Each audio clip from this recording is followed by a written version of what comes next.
this is the bit, isn't it? That confuses me. It's like, did we choose to come here to get this sorted out, or is this just seems a little unfair, doesn't it? That you know, we seem to be here and there's this parasite messing up our experience. And I know in my own life, the times that I've made major changes, it was like it became more painful not to change than to change. That was when I made big changes. It's this. Hello. I think you pushed the wrong button, Bernie. Back we go. Now you're on mute. We can't even hear you. What are you doing? Weird. Sorry. All right. Here we are. I don't know why that cut out. That was strange. That was very unprofessional. Did you change? Change nothing at all. Hello, everyone. Let's forget that happened. We're all professional. Welcome. We have the amazing Michelle Gibson with us today. So welcome, Michelle. Welcome, Bernie. Welcome, everyone in chat. Hi, everybody. Yes, how are you going, Michelle? I'm doing good, thanks. Excited to be here tonight. So are we. It's been a little while between chats, and you've got lots of interesting stuff for us on Earth Grid and other sort of historical events, I guess, that you, and similarities. I guess that's sort of what you do, is you look for similarities, don't you? So if you don't know Michelle's work, guys, go and subscribe, give her a like, share it around, all that kind of stuff. And links are in the description. The links are in the description. Good. I wasn't sure. The links are in the description. So there you go. So, Bernie, got anything to say, or what should we do? Hand it over to Michelle? We should hand it over to Michelle, as I believe she's got quite the presentation to show us, starting from your land over in Australia to the burnt Badlands of Alberta, where I am, which I'm looking forward to this. Yes, it's going to be a realm-wide roam. Try saying that 3 times. Yeah, well, Bernie, since you're an expert on your Badlands, I'm going to let you do most of the talking on that one, but it's really important to point out because there's whole sections of continents that are just burned to a crisp, and we call them deserts and Badlands and whatnot, but they're highly suspect as not having been produced by the sun or whatever excuse of the day they want to give us for it. Right. But what I thought I'd do for the presentation tonight is cover some ground that we have commonalities in what we're doing. And I wanted to start, I'm all ready to go with that screen, right? Yep. Okay. Yep. So one of the things that I started to do was research places that viewers suggested, because I was getting a lot of comments with suggestions, and it's truly a co-creative project because these are places I wouldn't look at otherwise, and then the synchronistic nature of what we do, things come back around, and I'm going to bring one of your subject matters in, Campbell, to compare. So in this example, a viewer left a comment regarding the 7 pillars in Miami County in Peru, Indiana, and that's just north of Indianapolis. Oh. And they're sacred by the Miami Nation, or to the Miami Nation of Indiana, and they own land across the river from this location and have their ceremonies. And then another viewer said that Campbell talked about Nawarla Gabarnmung. Yes. In one of his videos. And you want to talk a little bit about that, Campbell? Yeah, that's an interesting formation up in the Northern Territory. It's classed as a cave, basically. They're just saying it's a natural formation that sort of, has been lived in and eroded away for thousands of years, but it looks like it's got pillars in it. And it also, one thing I noticed about it is that the floor's dirt, right? It looks like it's been filled in. And then in the background behind, when you look into the hills behind this structure, there's all these really interesting, doorways and things in the hills, things that look like old houses. So Yeah, I was just questioning, Right. is that natural or is that just man-made and very old and eroded? It looks a lot like the Longu caves of China, which they do claim are man-made, and like Cappadocia in Turkey and Anatolia Yeah. in Turkey. Sorry, more like it's very similar. It's interesting. We see that a lot with castles. You'll see these castles, like Edinburgh Castle, and it's a castle, right? And then in some countries, in the Middle East and around there, if something will be marked a castle, and it's literally just a hill.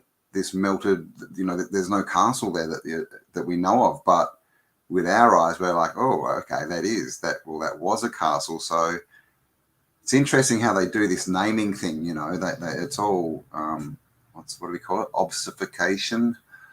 Mhm. Obfuscation. That word. Obfuscation.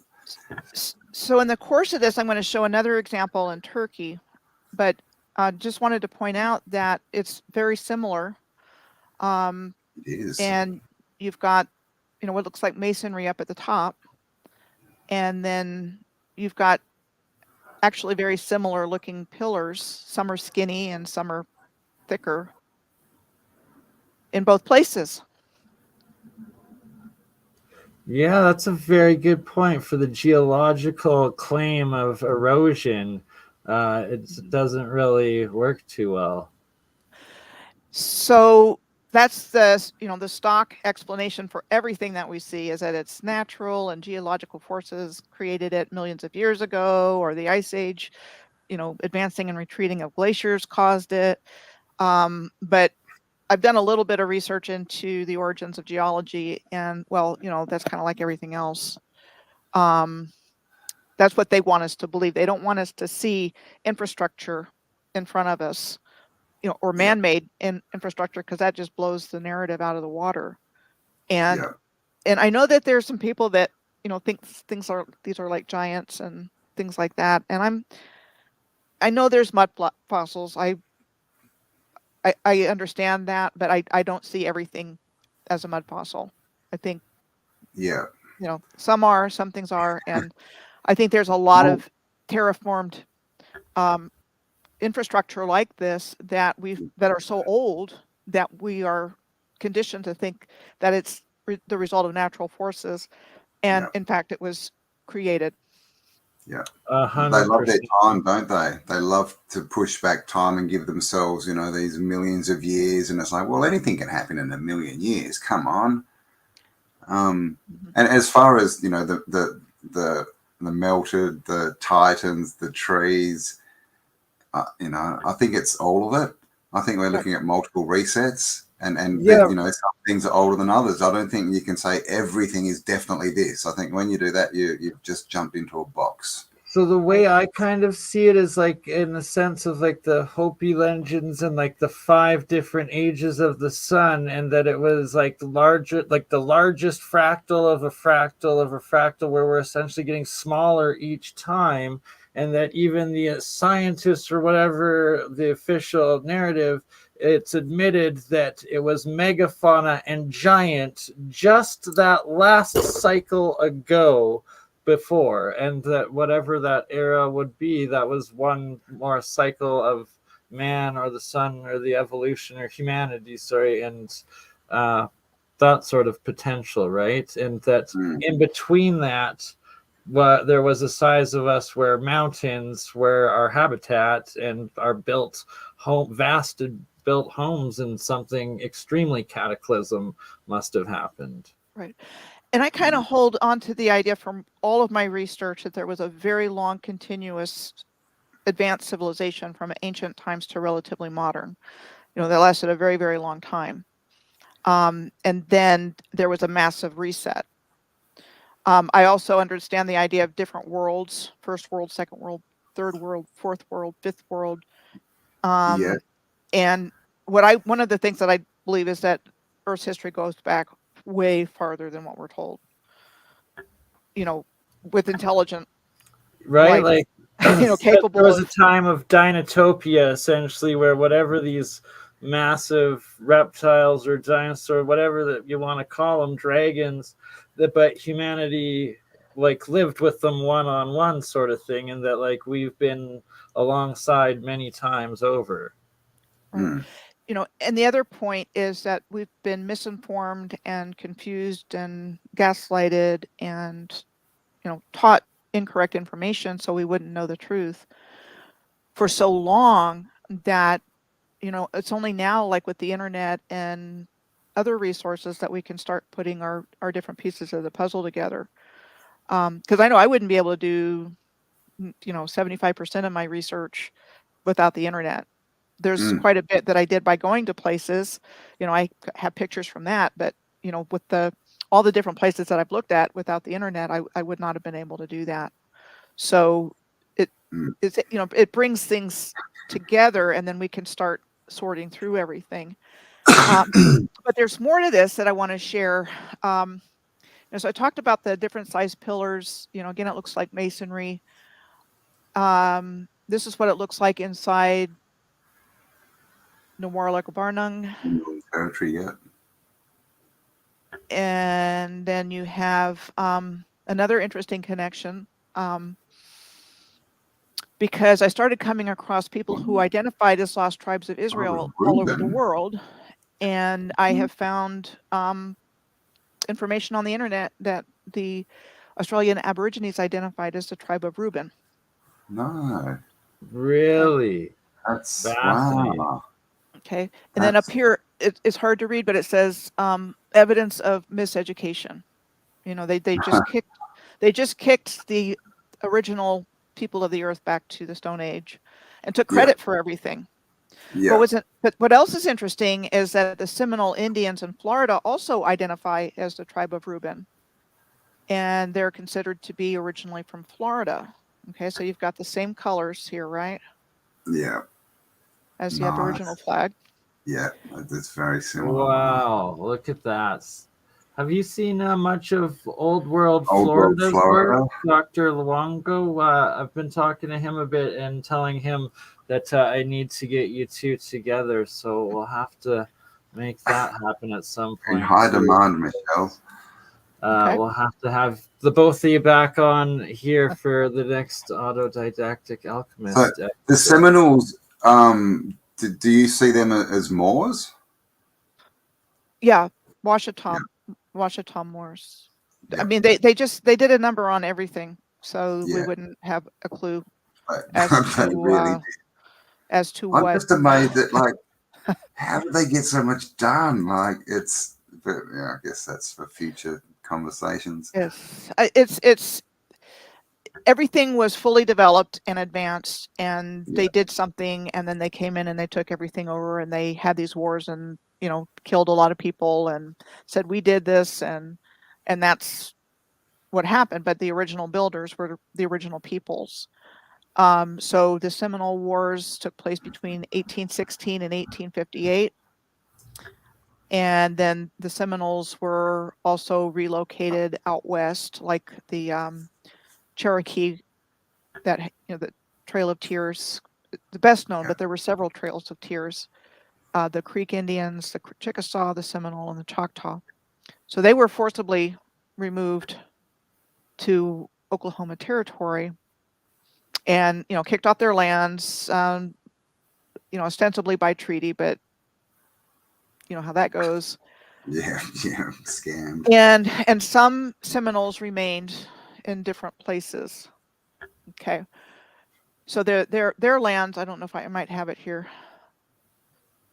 Okay, so their lands they have several reservation lands. One is down here in the Everglades. So there's 6 Seminole reservations today. One outside of Tampa, one here in Immokalee, Hollywood, Big Cypress, Fort Pierce, and Brighton. This is all Everglades. So Miami, Florida is here, and this is Highway 41. It starts here. And what's interesting about Highway 41 is that it goes all the way up to Copper Harbor at the tip of the Keweenaw Peninsula in Michigan. So all the way up here, and then you have Miami's all along the way. What You are have the you have Miami's in Indiana and in other places as well. They're in Oklahoma. It's more than just Miami, Florida, Wow. which is the best known. So it's just really interesting, the connections that you can think about with this information, because from my perspective, the original tribes of Israel were laid out according to sacred geometry all over the earth. And so there's like 12 tribes, right? Or however Yeah. many, however that works. And there's different representatives of each tribe in different places. And it's just something to think about. This is what I found in my research, and I find it very interesting. So And with again, the just to mention, the people that hold the sacred land of the 7 pillars in Peru, again, are the Miami Nation. so wow, what does Miami mean? like how many coincidences do you need in a row?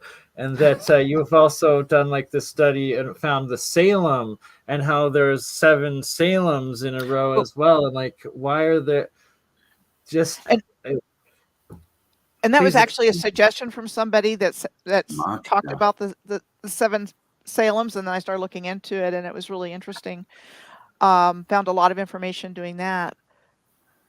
That it's just a whole nother, takes everything to a whole nother level, because everything was perfectly aligned, not only on Earth, but in heaven. So there are these eclipse paths that these cities are in perfect alignment. right? And the 7 Salem solar eclipse was in 2017. And then there's another eclipse coming from the other direction in 2024 that goes through 9 Salems. And I got that information from somebody else. And Really? they both cross at Carbondale, Illinois. Both paths Okay. cross. It's like they're, So what date is this that they cross? Because I think guarantee that is a huge, like, occultic, esoteric energy point event. sure, Something will be it going is. on But keep in mind that these are ancient people that have built this. there. Yeah, And it's off the energies. ancient grid of 100%. And like for those that haven't seen Michelle's original 7 Salem's video, like it blows your mind, like the alignments and all of that. And like I was just thinking that as you're saying it, that's like no, and now there's another one of another 9 of them still to come that you just found out about, and that they're going to intersect. And they intersect at Giant City State Park, which is south of Carbondale, Illinois, in Wakanda. Makanda. I was like, Makanda, Illinois. Wakanda? But it sounds like Wakanda. It's Makanda, Illinois. Giant city. Right? Like if ever there was a time where a giant might reach out of the ground. So Wow. I wanted to share that set of data that I found. Again, something to think about. It's not what we're taught. And you have to learn to read between the lines doing this. Are there any connections between the Seminoles and India? Well, if what I believe is true, then yeah, there's tribes of Israel in India. Because are you aware of the language connection between Australian natives and I think it's northern, what's it called? Tamil? Is it Tamil? Yeah. I had not heard of that before, but nothing surprises me at this point. Because also, if you look at pictures, if you just look at the pictures of the people from northern Australia and northern India, or southern India, sorry, they're exactly the same. Mm-hmm. So there's a lot of things. There's so much information, really, when you start looking at everything differently. Not enough time in the day. It's like they had a jigsaw and they just messed it up and put it in the box and shook it around and kind of spread it back out on the table. And even when I'm doing my research, there's so much more that I could talk about, but it's like, what do I do with this? where am I going to go with this? I got to stop and move on. I've made my point, but it's always just like, the tip of the iceberg in terms of what is available to find at any location. Yeah. Exactly. So and I'm wherever going to you show. look, you'll find it. Okay, let me show you another one here that's like that, and this is in Turkey, in Karain, and I hope I'm pronouncing that correctly, Karain, and it was said to have been a settlement 500,000 years ago. They've been excavating there since 1946. It's right in here on this map.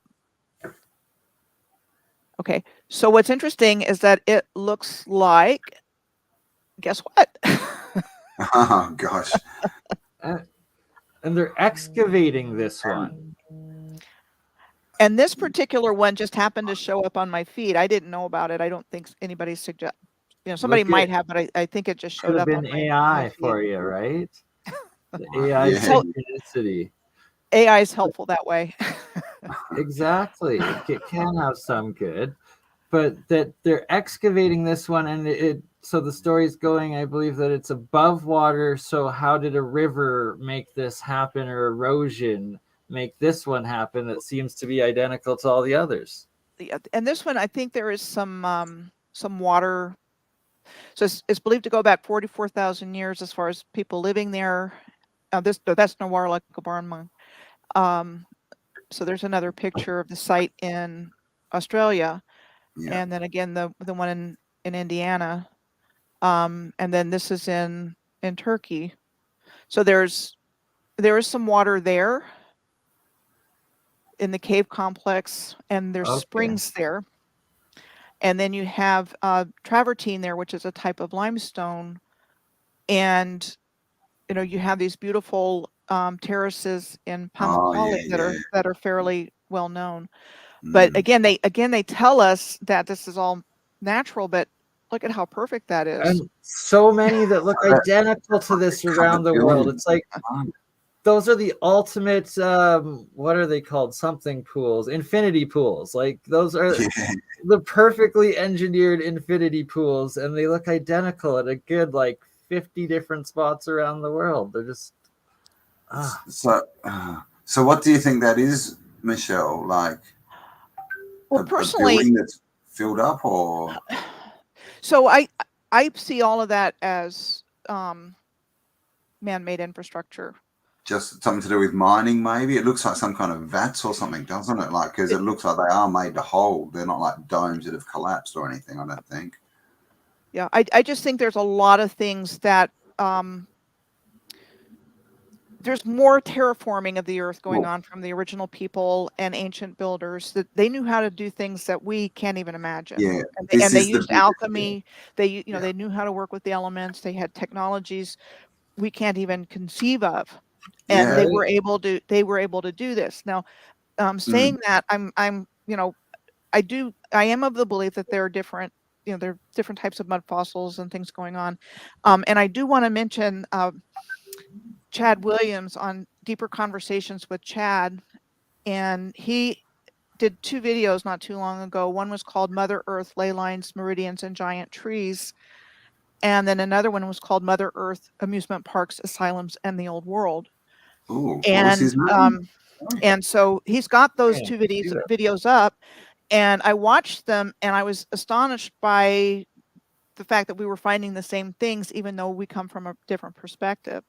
So this weekend, he's premiering 2 parts of a conversation that he and I had about our findings and, the Nice. common ground that we found, because there's amazing correlations with the giant trees and the energy grid. And that was the biggest takeaway for me, is that trees are part of this energy grid. True. Well, I mean, it makes sense when you think about it, doesn't it? We've just been looking into electroculture recently. We're sort of starting to go down that path a bit. And so that kind of ties in that plants grow better when they're in the right energy fields. So, of course, the biggest trees would be on the best energy points.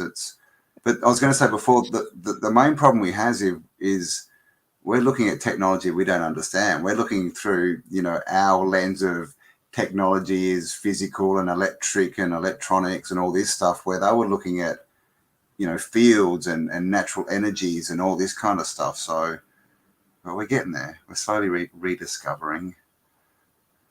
So he and I have a premiere on his channel, Deeper Conversations with Chad, this weekend. Deeper Conversations with Chad at 2 p.m. Pacific time. And it's in 2 parts. And the first part, we talk about the giant trees and so forth. And in the second part, we talk about the area around Derbyshire in England and Birmingham, and also the Derwent River Valley. And that was the birthplace of the Industrial Revolution. And also talk about... Sorry, where's that? It's in central England. Oh, because, you know, there's a Derwent Valley. There's a Derwent in Tasmania. No coincidences, I'm sure. And so anyway, that's premiering this weekend, Saturday, I think Saturday and Sunday at 2 p.m. 2 parts. Nice. Okay. Just putting but I noticed, Campbell, that you did something not too long ago on that whole idea of giant trees and infrastructure, and this is arising independently. I mean, I was just looking on your channel this morning, and I saw that, and it's, you know, it kind of got some resonances with what we were talking about in our interview, but it's completely independently. You know, he's doing the research he's guided to, and I'm doing the research I'm guided to. Yeah. I watch his stuff, and I'm like, wait a minute, I'm finding the same things. Yeah, so we're finding that so much now. All these little people out there on their own, and they're doing this. We're all doing the same stuff, really. So it's good. We've been connecting to heaps of other researchers too recently, which is awesome. Yeah. Thank you, Edna. And then I also noticed that you have a video about Admiralty law on your channel. I think it's AutoDidactic 2. The second one, yeah. And just last night, Stephanie McPeak-Peterson uploaded a fantastic decode of Admiralty law disclosure in her video called Admiralty Law on Prime Time. And it's a decode of The Ghost and Mrs. Muir, which was a 1960s sitcom. Yeah. I remember that. And it's wonderful. So I highly recommend that you go look at Stephanie's channel, and all of her videos are great. The one, it just hits. So what was that name again? Stephanie? It's Stephanie McPeak-Peterson. With an SEN at the end. And she put that up last night, and I watched it, and it's like, oh my gosh, it's right in there. Don't you just love the quickening of synchronicities and the amount of parallel information and verification of the research discoveries, and just everything starting to line up in undeniable manners? It is. This is the thing, you know, like, we're getting all this, everything's bad, look what the government's doing, oh my God, now the banks are collapsing, all this. But it's really just distraction. Like, if you look at what's really going on, there is so much good going on, so much good information, you know, new discoveries, inventions, everyone's linking up. There's a ton of live events are suddenly just popping up everywhere, so people are starting to get back and connect. So, yeah, I think it's all good. Stephanie Peterson is in the chat. There we go. Hello, Stephanie. I just put the link for your latest video in the chat. Everyone go check her out, give her a like and a subscribe and all that good stuff. Oh, you did it just as I did it again, too. That's hilarious. Did you? Oh, my God. Stop spamming the chat. The link twice at the same time. Now it's a race because we haven't shared Michelle's channel yet in the live chat. So we're a half hour in. I think that's the next one. Oh, there you go. Hippie's done it. And the good thing is, when she does it, only one post. Only one message. not. Anyway, Michelle, you were saying. I don't know. I said so many things. So I just wanted to share it. I mean, it just really feels like maybe we've hit critical mass or something, and the ripple effect is there, and people are just getting guidance to do these things independently, but it all comes together and it validates what everybody else is saying, and that the veil is truly coming down because we can finally see what's really been going on, and Exactly. thankfully for this community, and this YT venue might have its frustrations, but it's still a very powerful tool. And Well, this is it. I mean, it is, and it frustrates the crap out of me. But I mean, I've always said, if we can use their tools against them, we should. So that's where we are. And that we don't need to burn down the old system and like start from the ashes. We need to just use the current infrastructure and to use it for the benefit of good and for betterment of all and a more sustainable future, and just accelerate the process over. And that seems what's starting to happen now, and that people are starting to use the inertia and energy of what we have in place to transfer over to this new reality and this new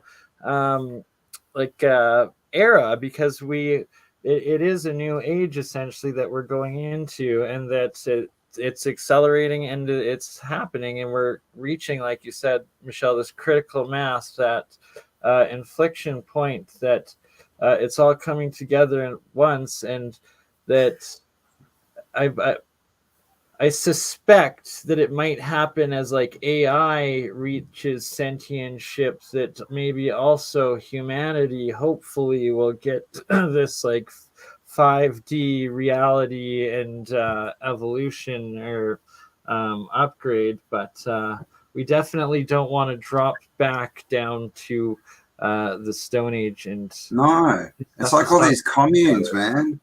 Back in the 90s, I went on a few, and it's like all these hippies, yeah, woohoo, and they're sitting in the mud. And I'm like, I'm not going to sit in the mud. I'm going, taking the best stuff and going forward. And someone asked if Michelle had an Insta. Do you have Insta? I don't think Instagram, no. But so YouTube and Unguru Your Life. No, just YouTube. No, And no Unguru anymore? No. Do you still have YouTube, Unguru? No. So YouTube and Patreon, and my website is piercingtheveilofillusion.com. Piercing the Veil of Illusion. Okay, cool. Yep. Sorry. We'll delete that. And I'm not live on this broadcast, but I have a link for it on my in my community section. Yeah, cool. So get out and check out her website. There's if you haven't seen Michelle, like, there's so much research, you've got to go and check it all out. Really good stuff. Connecting the dots. I mean, that's what it is, right? It's connecting the dots. It's connecting the dots. Mm. And then also, if you think about what good television and movies could have done if it had been truly for upliftment. Oh man, I used to sit there when I was literally like 8 years old, going, "What is this crap? And why aren't they teaching me something useful?" It could have been so good, and the internet. Right. So that's something that, you hear people say, we are the news now. And that's a lot of people. I mean, that's this community, that's, citizen journalists, people don't trust the MSM anymore. And also,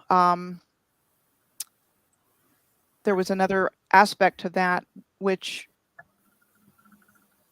is important. And we just get out and put it out. They've lost control of the narrative. That's what I was trying to think. Yeah, exactly right. And they really have, and the lockdowns really forced that and caused that now.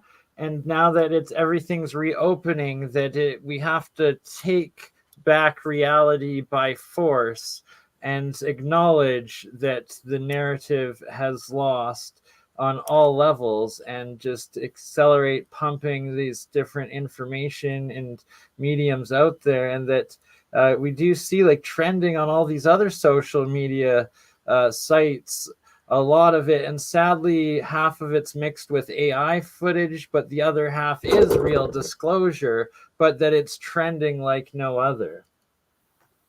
And thank you, Atlantis is found. Great show, love your guests. Can't wait to have longer interview to answer you and Campbell's great questions. That is Dick Tracy from the other day. Atlantis is found.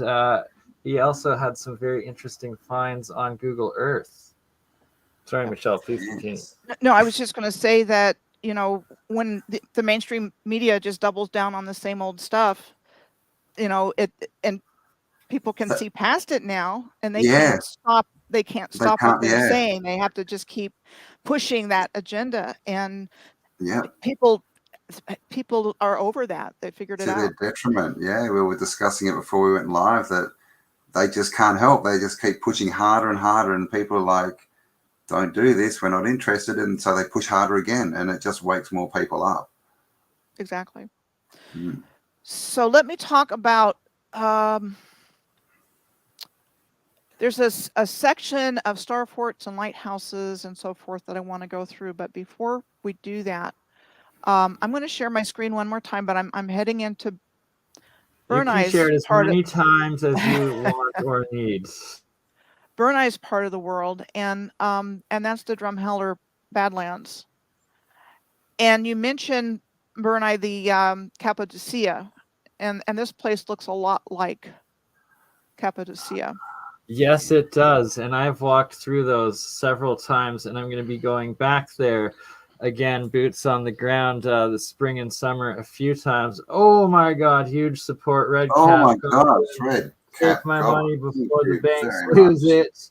I love Michelle Gibson, and you and Cam, love and life to chat as well. Bless your souls. Thank you very much. Yeah, so one thing I've noticed, so Drumheller is world famous for the Royal Tyrrell Museum of dinosaur bones, and it's like I myself have collected a lot of fossils out in the Badlands there, and like whether you believe in dinosaurs or whether they're dragons, there was some sort of gigantic reptiles that existed and that they're found there, and that then the town of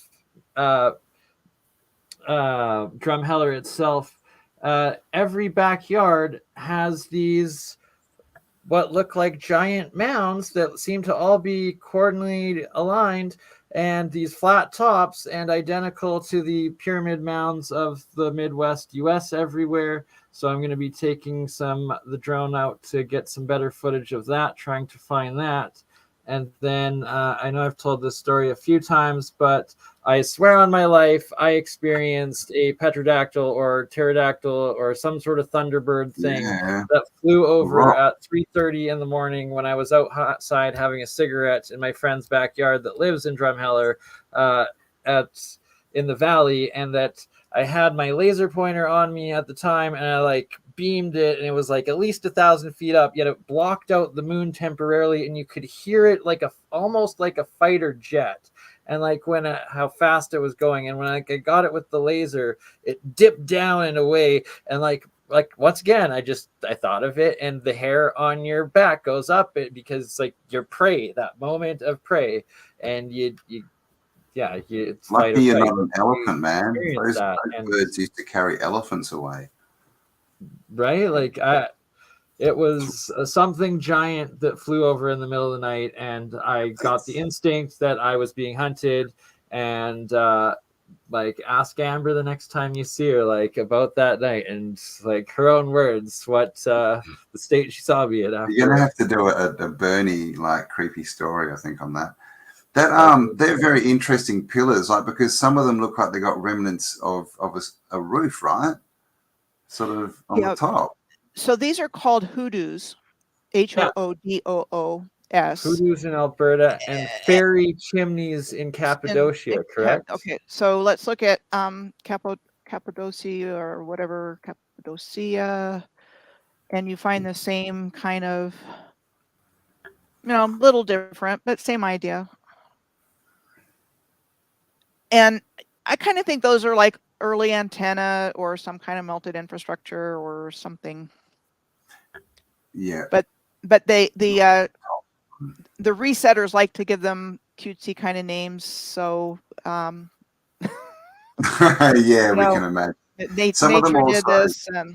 this, but those types of things are all over, and I have done some research on that. I can't think of the video right off the top of my head that I would pull it off in, but I have talked about that. Because there's a lot that also look like mushrooms, isn't there? Like they got the big sort of top on them. But they're all found in the Badlands, these designated Badlands, and that the reoccurring theme of these, especially North America and also Australia, Michelle, as you're pointing out, there are all these scarred, quote unquote, Badlands areas that they're called. And then somehow these Badlands are also usually national parks. And then simultaneously, they seem to have the wildest ruins and what appear to be these leftover remnant civilization catastrophism. Right. And, there's some interesting comments that are being made about what they look like. And yeah, they do. I mean, but the thing is, so if you look at some of the mesophallus, for example, we have looked at that as a kind of a dirty sexual symbol, right? But what if it's, the male energy, there's male and female energy. What if it has to do with male energy? I kind of think mushrooms. They're not having dirty thoughts when they're doing it. They're just reproducing as well, right? It's some kind of universal energy shape with a particular function. And then I think those became onion domes later on. So if you look at the shape of onion domes, it's really kind of similar, but again, it's part of the shapes on the grid system. Say the same thing about obelisks. Inversely, like could they be plasma destroyed or eroded former onion dome surviving remnants too, potentially? How big are they? Possibly. I think of them as early versions of it, and things just evolved over time. More natural to then mimic of nature sort of thing. Right, but there was a purpose for the shape. Like masculine energy. Is that and then they, and that would be like, I mean, you can find feminine energy with, feminine. Feminine. Are we allowed to say that word, Michelle, though? Come on, you might get picked off. So you can find a corresponding shape for feminine energy as well. So yes, I was just thinking of all the step wells in India. And I'm gonna pull up something here real quick that I didn't have pulled up, but it's a really good example of and shout out Gerald that might have found more pyramids, and by all means, Michelle, please do. Okay, so I want to share this particular picture of Chimney Rock in Colorado, and it looks like a pyramid with a phallus on top. Right? And that's not the only one. There's other examples in other places of the same How close idea. does it almost look to that eroded off? Okay. Pretty similar. So, would you tie fireplaces and chimneys into this kind of similar energy tech? Potentially, because there's a lot of places, at least in the States and probably in other places, where this type of formation is called chimney rock. But then you also have a chimney rock, like in North Carolina, where it's just the phallus. It looks like a phallus. Just a giant phallus. So, I'm just literally be maybe. They could rename it Joe Biden. But I think it's an important energy kind of thing that we're talking about. And we've just, everything has just been so taken down in consciousness. Things that were really sacred that aren't sacred because it's all been, turned into the geometry of it because there was an energetic purpose and structure behind it, essentially. Think of the word sacred. Sacred, the sacrum, right? The sacral bone. That's where, hello, women, create life from. Are you thinking that these are man-made, or that these are sort of, 3D cymatic of the Earth kind of thing? I think they're man-made. Yep. And again, I can give more examples than these. These are the ones that I can think of off the top of my head. So that's what hoodoos are. That's what they remind me of, are these phallus shapes. I agree. I mean, there's a couple of different 100%. mushrooms and other things, but they're clearly were in a place that's ruined. Yes. Where they are now is just ruined, and you can't even tell what was there before. Have you noticed, is there a tie for nuclear testing in these places? Nothing would surprise me along those lines, because they've really misused the grid. Yeah, I mean, there's a few places it looks like they may have gone out and done nuclear tests, right? Which that could have just been destroying old cities. So there's one more place that I want to talk about, and I'm going to turn it over to BurnEye, because it's his part of the world and he probably has more to add to it. But one place that I almost got to, I've been on the Alaska Highway 3 times in my life, going up there to check it out and moving up there and then leaving. And I saw the name of this head smashed in buffalo jump place. I thought, oh, that sounds really cool. I'd love to go there, in Alberta. And it's not too far from where BurnEye lives. And at the time that I was going through that part of the world, I wasn't in tune with any of this information. But as I'm looking at these pictures now, I can see like a wall, an ancient wall. Yes. Oh my God. Thank you for bringing this up, because before anyone asks, yes, we are going to talk. There's actually so many what look like giant megalithic sites down in that area, and I drive through this area all the time. And it's part of the Alberta curriculum in junior high to do a field trip to this site, and that was like the last time I was there. And it's like, oh, cool, the buffalo go over this and that. But now that you're pointing this out, that's definitely looking like a megalithic wall there. Because there's so many similar ones that are off the highway, you can see it, but they're all on private ranch land that you're not allowed to go on, that I've wanted to investigate for years. And now there's this place right there that is open to me. So I will 100% be doing an episode there. What the hell? Who named it Head Smashed in Buffalo Joe? I mean, and that's where they send all the kids. Campbell is that the native indigenous would dress up in wolf clothing and hunt and herd the buffalo off the cliff, and then the entire herd, they do an annual hunt, and that it was enough to like feed the tribes for a year, sort of thing. And that's what it was used for. I guess that's I mean, and then they send all the kids there, right, at school, like to literally a place where all this death and destruction's going on. I mean, it's just insane. And to not notice the giant wall that is there as you're growing up, being like, I've been there. I didn't see anything, but like now that you pointed that out, I am going back there, and that's going to be added to Alberta's mysterious megaliths. Right. Wow. And, so here's what they do, and it's the same thing with the Gosford glyphs in Australia. They say, look at these glyphs. They don't say, look at this ancient structure that's here. No. And the buffaloes. Let's talk about the buffalo going over the edge of this, and not bring any attention to the ancient masonry. The Heavener runestone in Heavener, Oklahoma is the same way. Everybody talks about the runestone. They put this wooden shelter around a gigantic stone with runes on it. And it sits in this ancient infrastructure. And that was what I noticed when I was there. Okay, everyone's looking at what's in the middle. And that was what, and they talk about Vikings in Oklahoma. But that was a realization when I first started waking up to all of this. I was living in Oklahoma at the time and went there, and I saw walls and all kinds of stone infrastructure. But that's how they hide. How they hide it is in plain sight.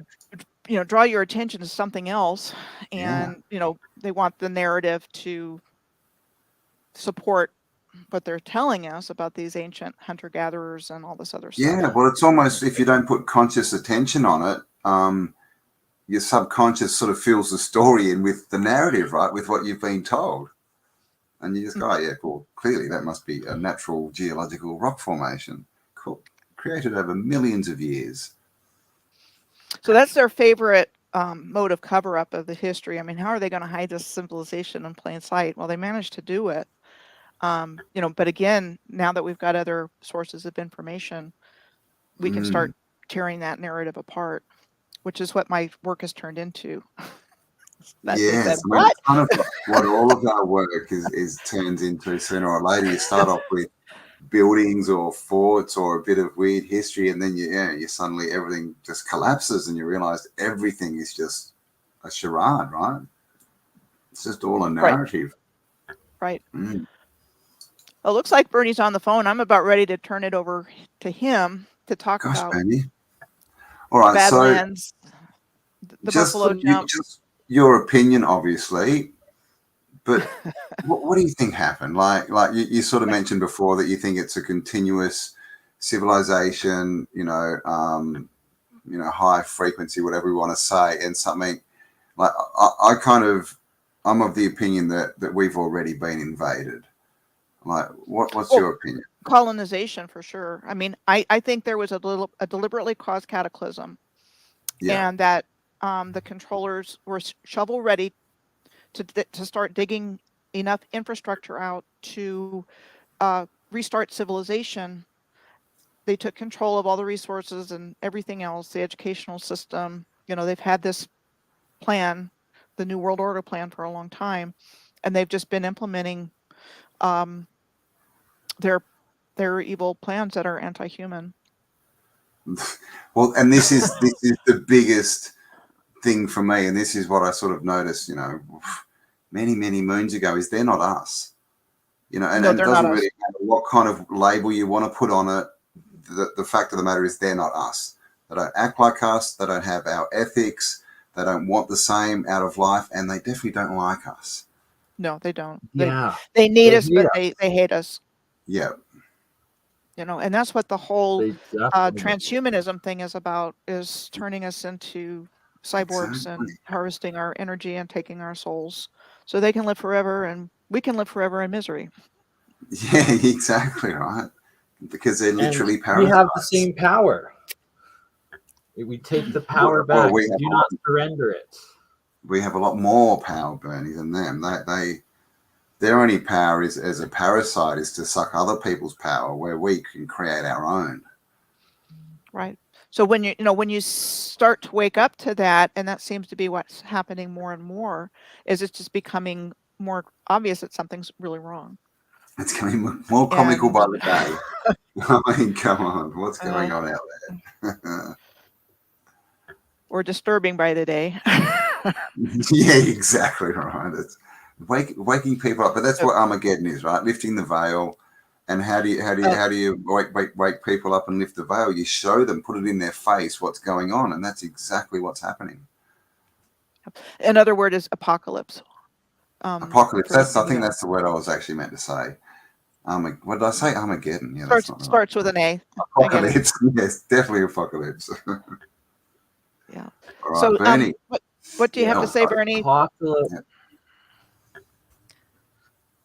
Oh, I like Virginia. I'm going to finally be exploring the Medicine Hat Badland Guardians in May this year, and verifying on the ground that these are ancient structures, and the megalithic lines, what Farham has deciphered, the earthworks that make these ancient sites all make sense, and the alignments connecting them with his geoglyphs, so that there's these 5 geoglyph sites here in the Medicine Hat Badlands. Once again, a Badlands area, and right in the center of it, what seems to be this leftover macro terraformed society and remnants. and so this is the one site, and that's a road up to an oil derrick right in the middle there. So we're planning on doing a 2 or 3 day weekend over there where we'll stay in Medicine Hat at a Rent Out a Motel YouTube community meetup. There's a few people already in the community going to join us there, and then do a couple of day trips out here, and we'll see if we're actually legally able to camp out there. We might camp out for a night, but at the very least, we'll know we can drive up to where that oil derrick is, sort of thing. And it's these lines, these earthen mound earthworks that are the key evidence of all of these ancient lines, just like the Nazca lines are another part of it. And that they map out all the other ancient sites, but that it's a huge part of all the alignment research that you found, Michelle. And yeah, so here's the geoglyph site 4 right on the tip of the main feature there of the Olmec head, the Viking head, and the Western Plains Aboriginal warrior head. And that, sorry, oh no, it's the other one over. So this place right here, for anybody that wants to come, that's Western Canada, Western, Northwestern US, feel free to get a hold of us. And that's his book. I got Ancient Signposts. This is actually the one that explains Fairham's model behind all of the geoglyphing and the mathematics of how his system of geoglyphology works out. But what I was wanting to show even more so is that it also connects to all of the pyramids of the old world into this system too, where here he's dating it at that age just due to the other sites that are built into it and when they appeared and when they stop appearing, sort of thing. But these are the Bosnian pyramids, and that when you take the side angles and the face angle lengths and apply it to his geoglyphology, it also maps out to all of these old ancient sacred sites, so that we can see that it's from the pyramid culture all the way down to the different indigenous cultures of the past macro civilization. And then here he's showing that the equilateral triangle of the 3 peaks of this of the Bosnian pyramids, also the same mathematical angles equivalent map out to even more specific sites and whatnot, to the point of beyond coincidence. It's all purposeful building. But then the update being that all of these old world cities as well, these citadel cities or these star fort cities, the main streets from the center cardinal points or the center town square points and central cathedrals also apparently map out to the same geoglyphology mapping. This one being what the streets of Moscow map out to, of the old city, also map out specifically the points of Russia's territory. And that this is the star fort, or the bastion fort, that was built on top of the pyramid only supposedly a couple or few hundred years ago, and that he's also showing it's the updated geoglyphs from the most recent civilization doing the markings, the same ones that built the old cities like Moscow that was just shown, and that there's a whole new set of geoglyphs built into the 2 star forts. This one's on top of the pyramid of the moon, and that one is on top of the pyramid of the sun. That apparently also bastion forts fit into this same geoglyphology and alignments and ancient mapping cities or mappings of the world. And that whether it's the pre-cataclysmic mega pyramid civilizations like Yanaguni that was also apparently goes into his same geoglyphology, mapping out specifically the same territory that Japan controlled during the height of World War II. And yeah, so there's all the Badland alignments. I'm going to be going to this place, and that whether it's pyramids or Badlands or bastion forts or star forts, they all seem to be connected to this Earth grid macro technology of the ancients, and that the biggest Badlands of all that we're not allowed to actually go into are the Grand Canyon, and this is Isis Temple, which it's called Isis Temple. This is a new picture of it where you can literally see they've covered up that big cave entrance that was so there. It's also covered up. Did I load the picture? That's no. Oh, here we go. See, it used to be open, and that they had to go in and cover that cave up so that people, this is one of the only viewpoints that people are able to drive up to and see the Isis Temple, so they couldn't have a giant gaping entrance into one of these pyramids. But at the very top, it also seems to have that phallus shape, and that everywhere there's Badlands, there seems to be these macro giant ancient leftover pyramid cultures. And so this one, the Shiva Temple, the Isis Temple, and the Cheops Pyramid, that's literally the names of these three peaks in the Grand Canyon. And this is one of like the main points that you're able to go up and look to, and it's also the main entry point that people can book themselves. You can, I think it's only 300 people a year, maybe it's 500, maybe it's a little more, but something like that, to book a private ranger to hike into this little area, or you can raft through where you're not allowed to get out. But behind this, there's another 50 different of these pyramids and structures that they all have labeled with the different titles. And sorry, as I have to switch over profiles here, but to get to this one, this is the topographical maps of the Grand Canyon.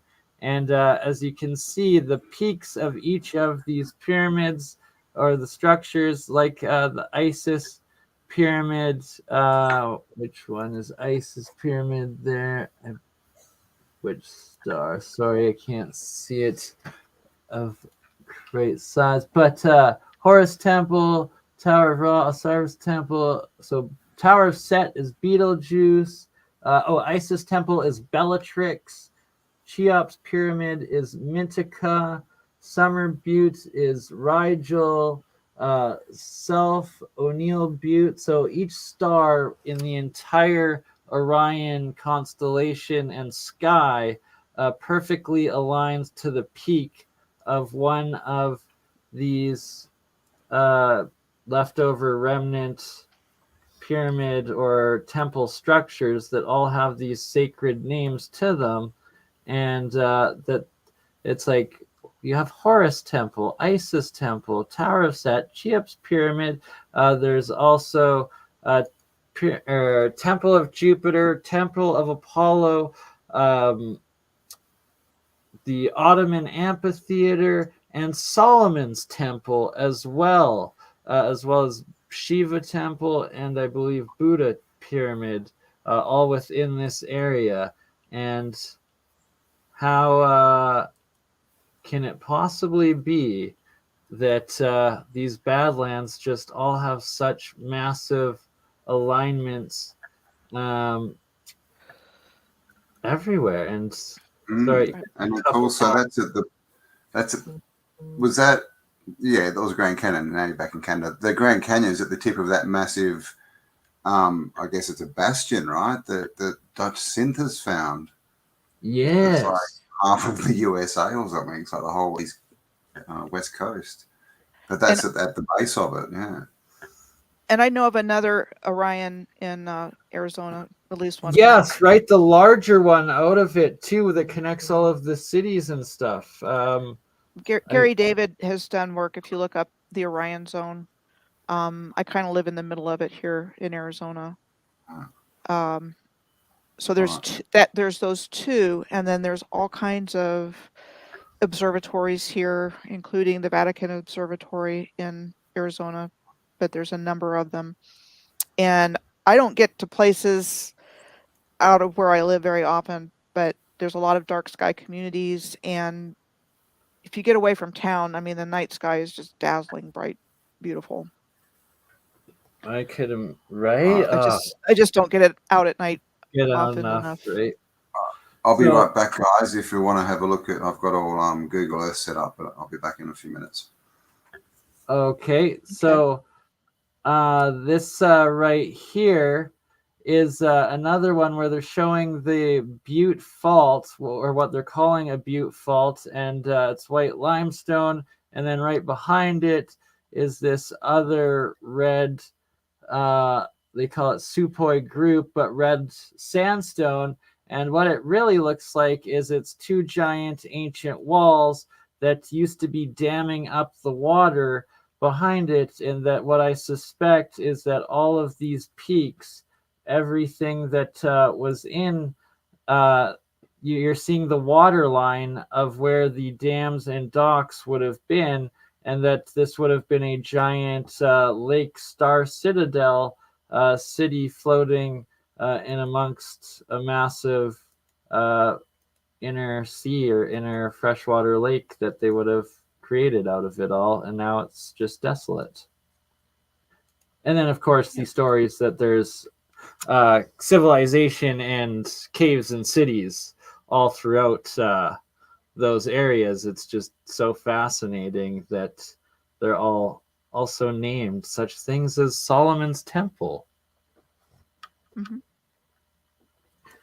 And then, for instance, there's one of the lucky places I got to go in my life and experience was Chichen Itza here. One time I got to go to, no, actually, I guess it was at Mexico twice, but one time on the Caribbean side, one time on the Pacific side. But I got to go here, and I got to experience the clap, where if you stand like right in the center of the field, this beam of energy like reflects off, hits the pyramid, and then it comes back, and like the sound wave, when it comes back at you, is exponentially more energy and hits you with more force than your original clap. It's quite the experience. And then also I got to be there and experience on the solstice, the winter solstice, of the dragon shadow moving down at the sunset of it, or the snake, sorry. And yeah, so these things right here, they're acknowledged pyramids and earthenwork all throughout the US, and then in Drumheller, Badlands, Canada, they're in every second citizen's backyard and just called natural formations. Right. And that's what places like Teotihuacan in Mexico look like before they uncovered it. Yeah. So if they bothered to take this place right here, the earth layer off, it probably would see something that looks like that picture in Mexico. And did I get the right one? I'm thinking. Oh no, sorry, that's not the one. But that is Teotihuacan. Good. I think I might have the picture of it before it was excavated. Maybe not. Yeah. And it's fairly easy to find in a search if you look up historic pictures of Teotihuacan, looking like what you see in the States. Yeah, exactly. Like looking like that. Like that. Yeah. I guess that's the Bosnian pyramid back in the day. But it kind of pretty much looks like that. Yeah, same idea. Same idea. Okay. Campbell takes off right as we needed him for the Google Earth. My goodness. What a guy. And did you have anything else you were wanting to cover tonight? I sadly... Oh, yes? Yeah, I do have something else to cover. And Campbell was going to do the Google Earth. I'm not sure how reliable my internet is, and I don't want it to buffer the stream to show Google Earth, but I just wanted to show that there's, every continent has deserts on it. And, it's just very peculiar that, we're taught that it's time and sun and certain places on the earth, but when you really look at it, highly suspicious for something, whether a directed energy weapon or some kind of bomb or something. And I think there's probably a lot of potential causes for what took place, but the end result is there's places with dunes all over the earth, and the shape of the dune doesn't change, just the wind patterns around it, like there's something underneath them. And just wanted to kind of go over some of those places. Right. Because living in Arizona, sorry. I was just going to say, living in Arizona, every time I fly in a plane, I look down and I just see all kinds of shapes in the desert. It's like, yeah, right. It's like, it's probably all buried past civilizations, especially if it's designated as Badlands, which most deserts are. Well, shall we go back to that? Since Campbell's not back yet? Sure. Okay. I just wanted to show as quickly as I can. There's quite a bit of research in here, and I apologize because I'm going to have to scroll through quite a bit. So somebody had suggested, when I was starting to really look into the idea of circuit board Earth and electricity circuits and springs and that kind of thing, somebody had directed my attention to Saratoga Springs in New York. And I started this research when I was doing research for that. And I thought, well, I'll just put together what I already have, and that'll be a post and a video, and I'll, call it good. And what ended up happening was I stayed there quite a while because I ended up finding so much information, just starting up at the northern end of the Hudson River and going down to the New York Bay, that shows that this was a really powerful spot on the Earth grid. And, I definitely see star forts as repurposed infrastructure on the grid system, like a battery or something of that nature. And they're even called batteries, like artillery batteries, when they gave it a military purpose. But these star forts are all over the Earth, and they're typically found in pairs and clusters. But I was also finding springs and railroads and trolley car lines all up and down this, and lighthouses all up and down this particular river and then on into New York City. So like there's these two star forts historically at Crown Point in New York, and they give us the story. They were built by the French starting in 1734, Fort St. Frederick, and then the other one was built by the British, the one that's right there next to it. But right after the Revolutionary War, this fort was in ruins. So they built the fort and then they went into ruins. Typical story. And then there's this historic site today. So there's one fort and then there's the other fort here. So they're typically in at least pairs, sometimes clusters. And that's a definition of a battery. If you look it up, that's one of the definitions. This is where Fort Ticonderoga is. I'm just going down the Hudson River here. Yeah. And that one's fairly well known. And, they give us dates for when it was built. And then in Fort Ticonderoga's case, after 1781, it was allowed to fall into ruins. Again, not used for very long if it was a fort. And then as you keep going down, I mean, I came across a lot of star forts I didn't even know about, and the storylines behind them. All this in this one area, there's a lot of so-called forts. And then you even find in Hudson Falls, for example, you find the remnants of these places, earthworks in towns like this one in Port Edward, where there's a residential neighborhood, a sign to let us know that it was there. This plaque on this so-called boulder, and again, we're conditioned to see those as all natural, but I beg to differ. They're megalithic stones. And then you have places like this in Moreau, where it kind of looks like a star fort that's being harvested.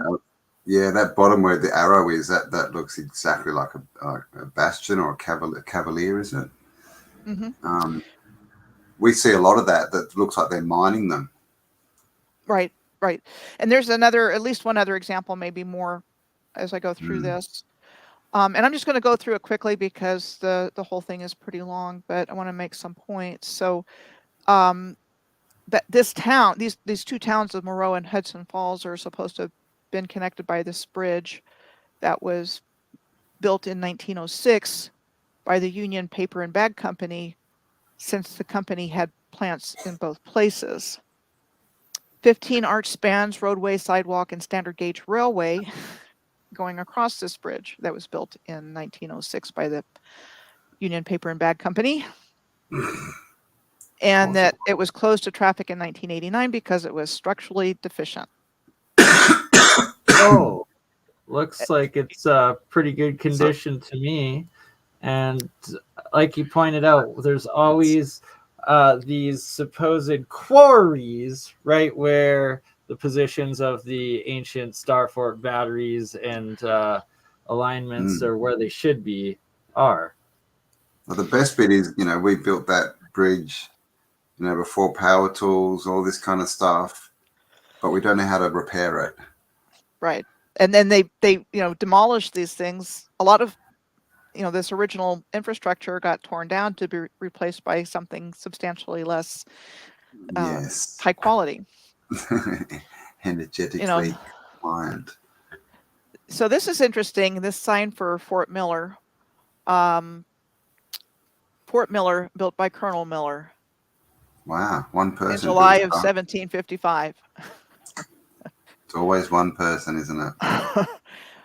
Erected in 1940 by the State Education Department. What? State Indoctrination Department. Did you see John Levi actually did a video and he showed this monument literally just out in the desert. There's nothing around it. It's just this monument. And it was to a guy who was it was an insignificant like mayor or something in 1903. And the story is they put up the monument to him in 1978. And no one knows his name or who he is. It's like, come on, guys. Really? There's a lot of monuments to these guys. We made monuments to people. We don't know who they are or what their story is. Okay. Exactly. Sure. Yeah. But we have to have some explanation for this, so this is what it's going to be. Well, that's the thing, yeah. I think someone sort of stumbled across it in 1978 and they went, oh, crap. Give me a name. We need to slap a name on this. It's like, what haven't we used yet? Yeah. So you keep going down and there's, all these forts and so forth, but there's also electric parks, amusement parks, and they don't exist anymore. This particular one in Kinderhook was the largest amusement park on the East Coast between Manhattan and Montreal during its run from 1901 to 1917. So that's right here. So we started up here and we're at Kinderhook, and it was created by the Albany and Hudson Railroad to increase ridership on weekends. Of course it And was. that it was closed, we're told, because in 1917, the popularity of automobiles no longer restricted people to rails and river steamer transportation. Oh, so World War- literally it was just for the train fare. Like the electric park was insignificant. Like, what? Right. World Right. War I and high insurance premiums due to the number of trolley parks that had burned down. Of course. Okay, so that's one. So I mean, it's like when you this and the World's Fairs, it's like there was the most electricity being used literally when it was brand new. It was everywhere. You know, all these lights, all these electric parks and everything, and it just doesn't make sense. It's And so backwards. It literally doesn't make sense.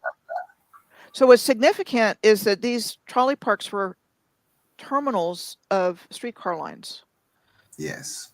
And so to me, these played a significant part of the Earth grid system for the ancients, and that it was a very fun civilization, the original one. And then, you know, they were brought online just long enough to be useful for the controllers, and then they were destroyed. Is what it looks like. Do you see them as actual, you know, amusement parks, or do you see them as maybe machinery? You think they're amusement parks? Well, I think the amusement parks were I see it as recharging. So they sit on the terminals. Interesting. And these rides were there to, you know, for the public to enjoy. And I'm not thinking, you know, post reset. I'm thinking pre-reset. Yeah. This was an important part of the infrastructure. And I'll be giving more examples just in this one location in New York State. So you've got this trolley park number one, and then you've got all these lighthouses. This one's just below where the electric park was. And that in 1967, the governor of New York at the time, Nelson Rockefeller, who was a Rockefeller, a real one, established the Hudson River Valley Commission. And then the Coast Guard took over and leased them to nonprofit historical groups to preserve them. And I'm kind of thinking there's a lot more to the story about these lighthouses than what they tell us. Yeah. I mean, there has to be, because they're just so impossible, because to build the ones in the ocean at least were built like man-made islands. Like they had to build the islands to make them, where it's just too impossible for the time period. Indeed. Yeah. Hello, Andreas. And it looks like they were built before the waters rose, right? Built on the land, and then the waters rose, and now they're in the middle of the ocean, because we've all seen the picture of that, you know, that big lighthouse with a wave that's literally crashing over the top of it. It's like, okay, so how'd you build it? Yeah. There's, I think there's a whole bunch of about lighthouses that are kept under wraps and that they serve a much larger purpose. And there used to be, what do I think? I'll come to that. Okay, so here's another one. Looks very similar to this one here. And then you come to another lighthouse and amusement park in Kingston, New York. So you've got this amusement park built by a steamboat company and railroad, the guy that owned them. And it was supposed to be a steamboat landing for the Hudson River Day Line and a place where trains and Oh, come back, Michelle. Are you blocked? I couldn't hear. Welcome, Andreas. How are you? Oh, this is exciting. I just wanted to tune in to hear her talk about Fresnel lenses. And so researching Fresnel lenses and lighthouses. So I'm keen to hear what she has to say. Ah, okay. The big glass discs. Michelle, are you still there? Michelle will be back. So tell us about Fresnel lenses. Oh, yeah. Well, I mean, I didn't want to, take over, but I'll post the picture. Just make sure you shut up. Yeah.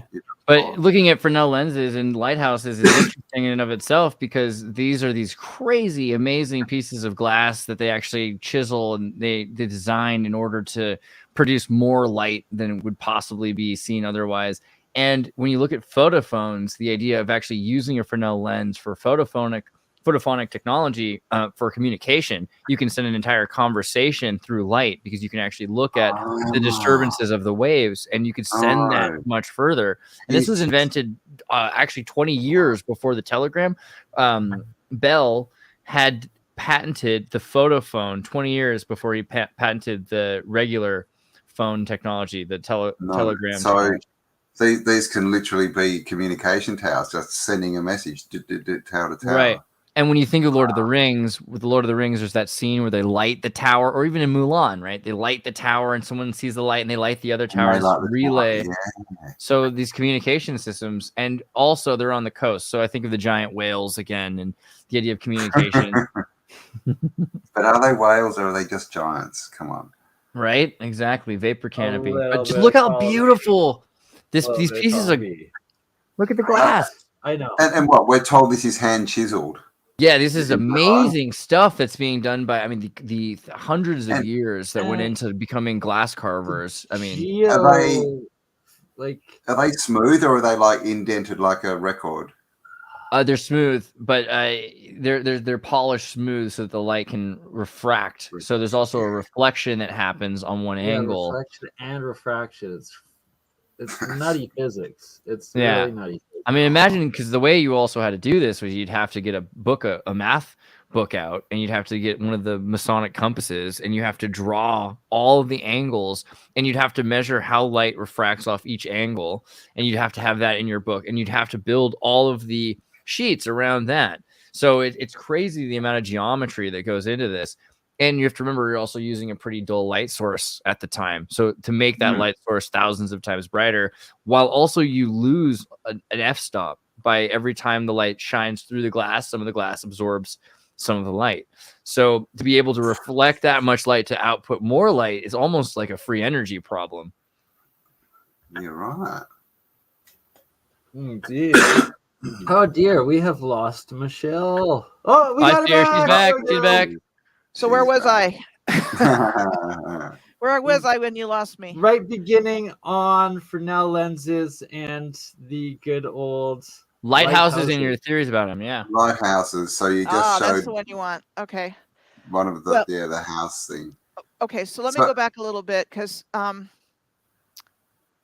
this also ties in a bit to the Captain and Mrs. Muir. Is that what it was called? Oh yeah. The old lighthouses. So I was talking about these lighthouses. Was I on when I talked about the Woodcliff Pleasure Park? I don't think we heard that one. Okay, so I went. You were talking about it was a ferry stop. There was a train stop as well. Okay, so where I'm going with this is we had all these star forts up here, and we can't. Are you sharing, Michelle? Because we can't. Oh, I'm sorry. It. Okay, sorry about that. That's okay. Let's see here. Okay.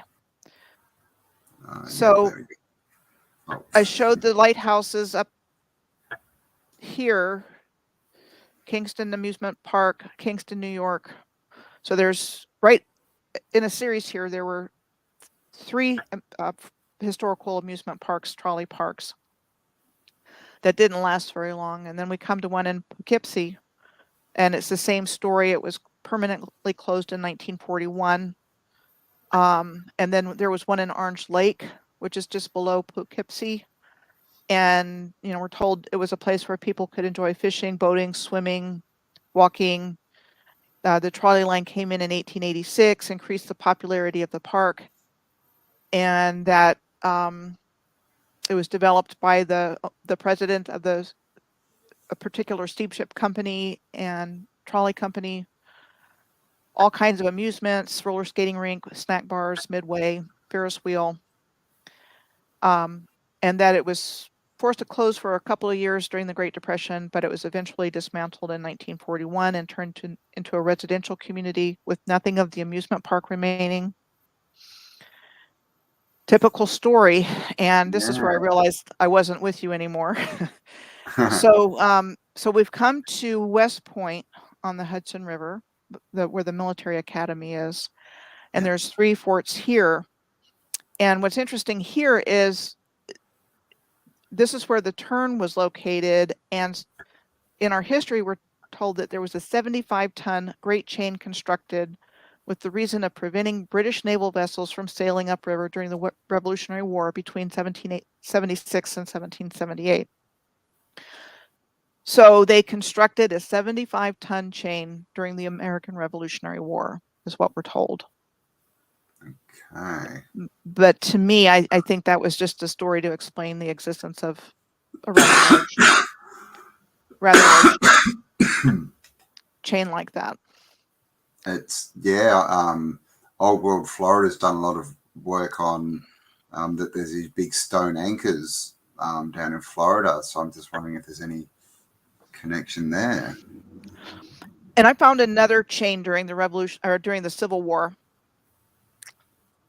around Kentucky, Ohio, that area. Again, it was part of the narrative that they constructed a chain to stop the Union, that kind of thing. But Yeah, sounds from their foundries that they had. Sounds pretty bogus to me. Okay, so more star forts here. You've got the Star Fort Bastion going here at Port Clinton, and that's another view. Oh, this is wow. Fort Putnam, and this is in West Point, and another Fort Constitution around West Point. Story.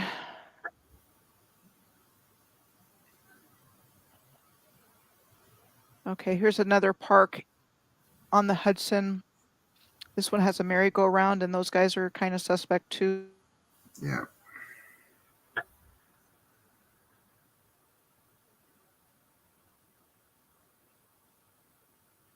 And the trolley parks, most of them were built on water, weren't they? But they didn't have like water rides or anything, did they? They were just sort of. They did. They had water rides. They did? Okay. Yep. Cool. Mm-hmm. Okay. Yep. Shoot the chutes, things like that. Okay. Okay. So there's a whole story around Bear Mountain Park in New York State that is rather interesting. Is that name again? There's a lot of disclosure.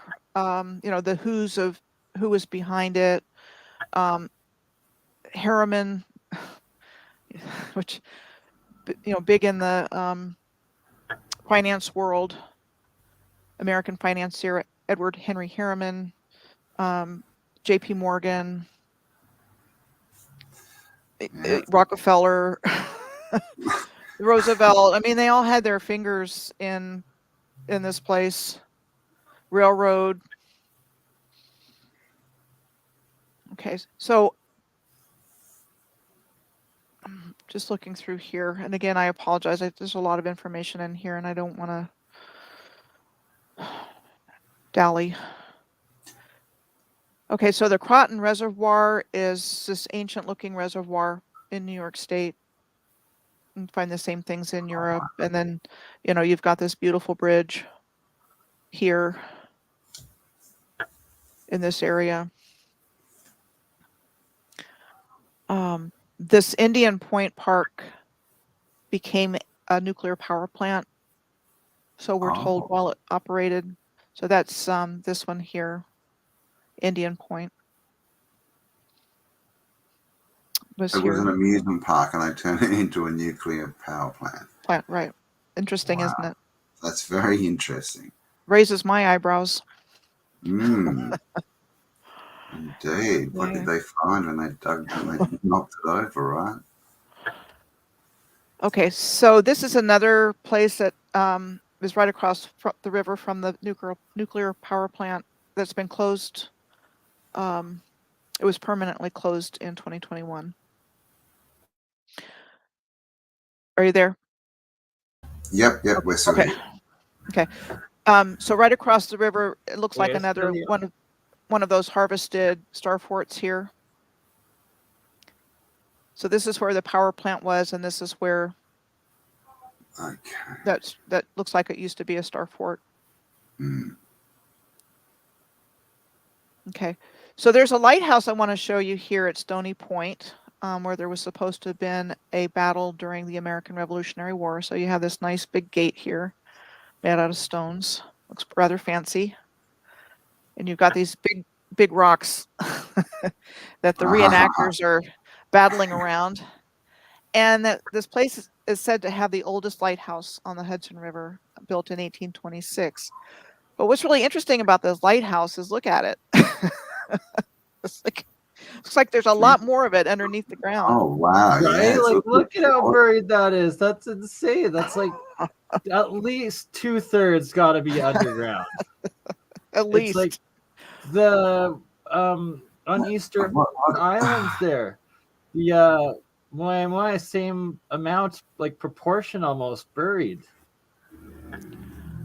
I'm How do sorry they explain though. the point of that? It's not tall enough to be I have useful. to run because it's I'm currently missing my mother-in-law's birthday dinner, so I'm gonna get murdered if I don't get there by the time that the food is coming up. But Zertis is here to fill the last half hour or 2 hours, however long you need, Michelle. Like this is so amazing. Like by all This means, is fascinating. please, I'm just trying to be please quiet. give and us listen, another actually. 5 hours if you have it in you. But I will.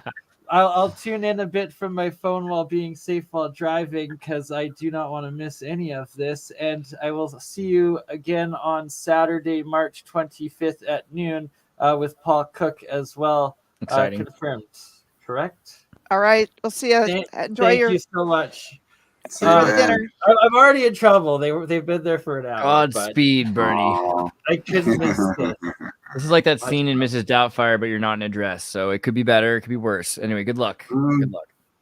I wanted to say though, Michelle, this is right up our alley, and I like that you're getting down to brass tacks on lighthouses and star forts because they're clearly connected. The amusement park, nuclear power plant, that is just exactly the kind of evidence that we've had suspicions about. So thank you for pointing that out.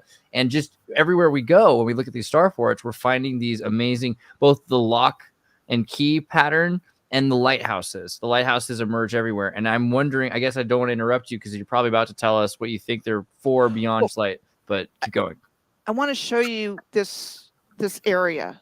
And so bear with me. I do have a conclusion that I will provide because it's just an absolutely fascinating area. And it's no wonder the controllers like flocked on New York in New York City. Clearly very powerful place. So I'm still going down the Hudson River here. We just passed by Stony Point. We're heading to Sleepy Hollow, where there's a lighthouse. And there's also a train line connection here. Amtrak's Empire Service and the freight today, they're still being used. And there's an old cantilever Tappan Zee Bridge. And, again, the bridges are original civilization too. So there's so much infrastructure to look into. The John D. Rockefeller Estate is also located here. So here's the Sleepy Hollow Lighthouse, and this is John D. Rockefeller's estate right here, right next to it. And so, like I said, they were definitely interested in it. It's the highest people who point. sell oil, they sure love free energy. Yeah, exactly. So we're coming into Manhattan, and you have Fort Tryon Park, Fort George, the George Washington Bridge, Bennett Park, where Fort Washington was. On the other side, you have Fort Lee Park, and then Palisades Park was also in this area.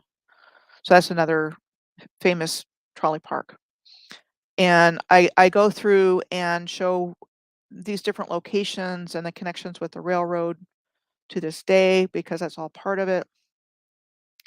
And another lighthouse in this area with a story behind it right next to the bridge. So you find lighthouses right next to bridges in a lot of places. And this is at Fort Washington. You've got, masonry kind of stuff there. It was the island's highest point near the north end of Manhattan.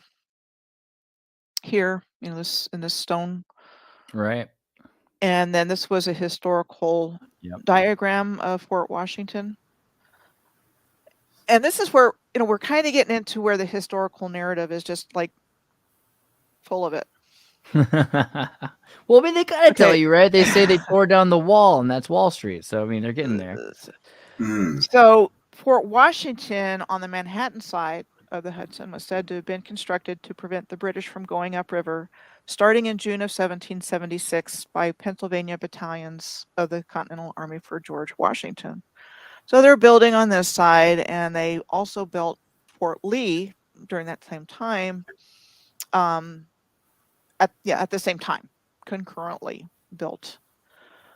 But what's so ridiculous is that they did all of that hard work, and in November of that same year, troops under the command of the British General Howe and Hessian General Knyphausen made short work of the American forces stationed there, captured both the forts, and took a little over 2,800 American passengers, of which only around 800 were said to have survived after being kept in substandard conditions on board British ships in New York Harbor. Wow. So they built these two forts in short order, and then they lost the battle anyway. And I mean, how long do they want us to think it takes to build a fort like that? I mean, it's got to take years, right? It's just so ridiculous. I mean, of course, all these forts along the coast there they're supposed to be a century older than that, right? Also, so I mean, to me, that's like the epitome of a ridiculous story. Absolutely. Okay, so I just but I'm just amazed still at how many star forts are just popping up everywhere. Right.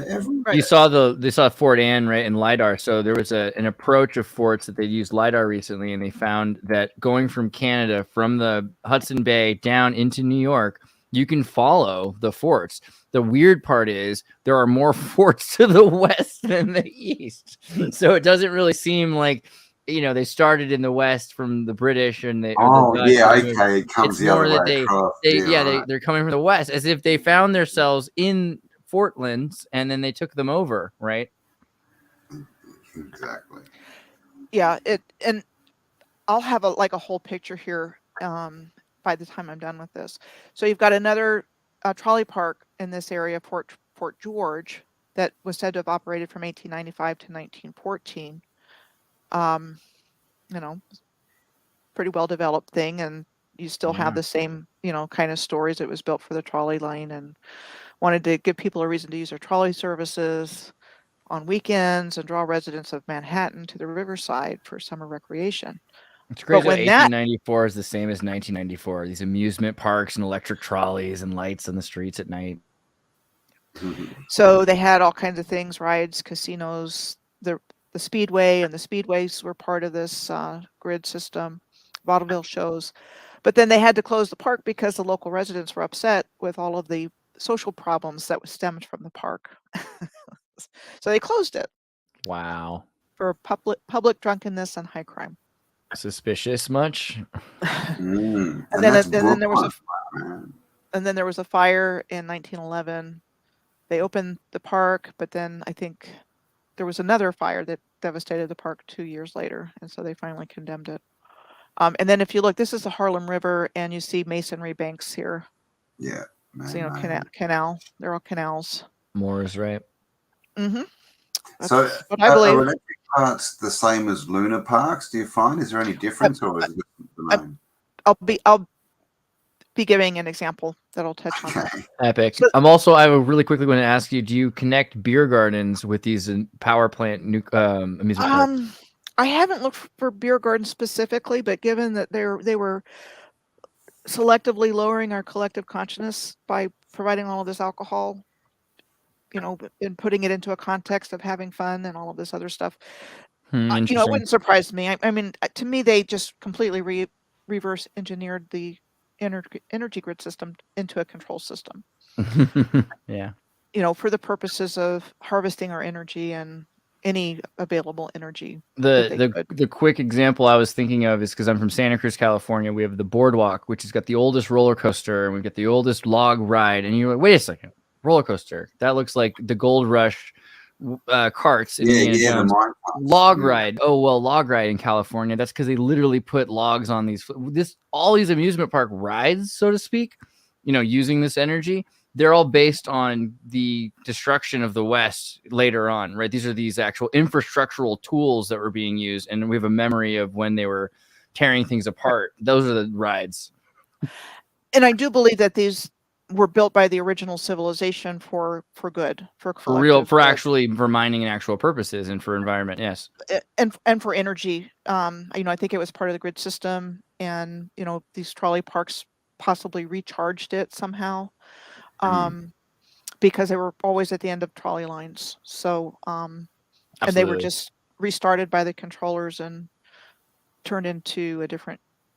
I mean, it was still for fun, but it was to make money. It was to they had their vaudeville shows and their casinos, and so they all just incorporated it into their gigantic money making efforts and distraction efforts, so we wouldn't know what was happening But to us. the money's why the story doesn't make sense.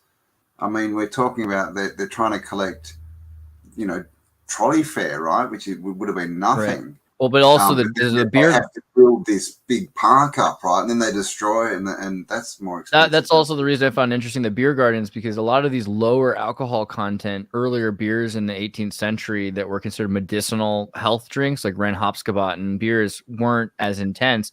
And after the Prohibition, you see people putting, spirits in bicycle tires, and then that's how cocktails emerge. But they weren't drinking cocktails at that point, and they were kind of like kombucha. So you go to a place where there's a medicinal fermented carbonated drink, and you've got all sorts of recreational activities, and they're producing energy in the process, which is being used to make these light towers at the center of the town, which is illuminating the entire town. So no one's in the shadows. It's safer. I mean, it seems like it's a major part of the infrastructure. Yeah, I mean, there's places like Council Bluffs in Iowa that, if you look at historic pictures, they had what was called a moon tower in it back around the turn of the century, turn of the 20th century or whatever. Pretty similar to Lighthouse, actually, the Fresnel lenses in the moon towers. Yeah, and that they were taken down for some BS reason. Things like that. Have a moon anymore. It's interesting that there'd be a lighthouse essentially, but in the middle of a town, right? A moon tower is very interesting. Yeah, and I would surmise that all of the infrastructure had some kind of relationship with, the sun and the moon and the elements, and just working harmoniously with each other, symbiotically.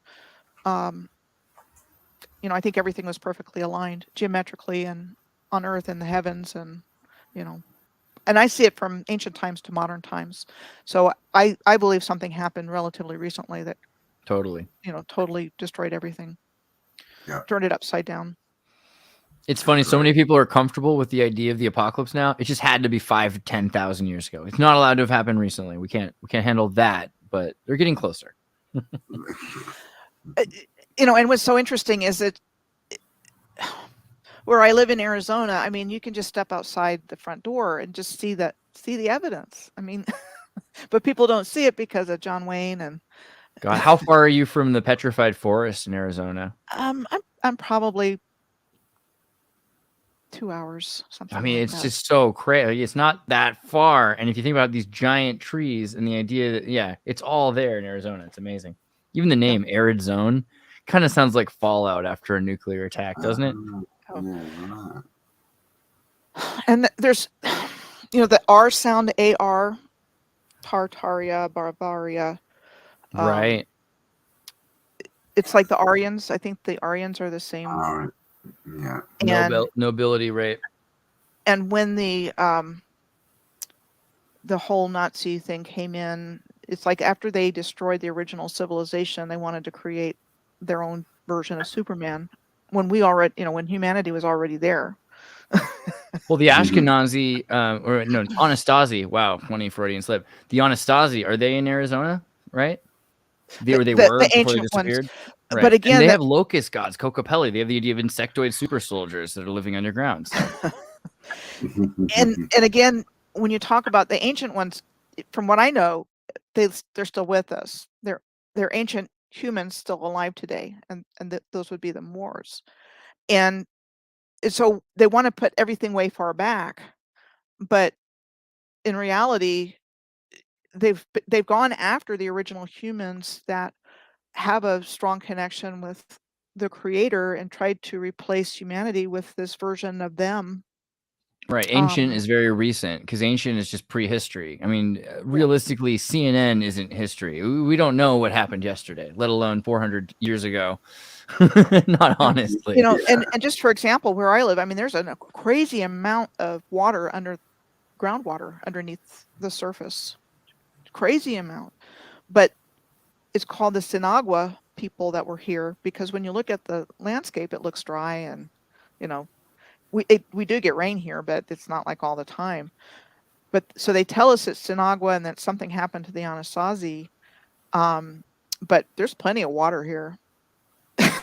Right. No, the disappearance of the Anastasi's one of the craziest stories. When you look at some of the other nations that existed in the Western Hemisphere at the same time, they all, like the Quechua, the Lakota, they all have stories, the Hopi, about going underground. And some of the stories I'd heard as a kid, like I think the History Channel or Sci-Fi, were like, did the Anastasi leave in a flying saucer? This is way before Ancient Aliens. You know, they were trying to make it seem crazy.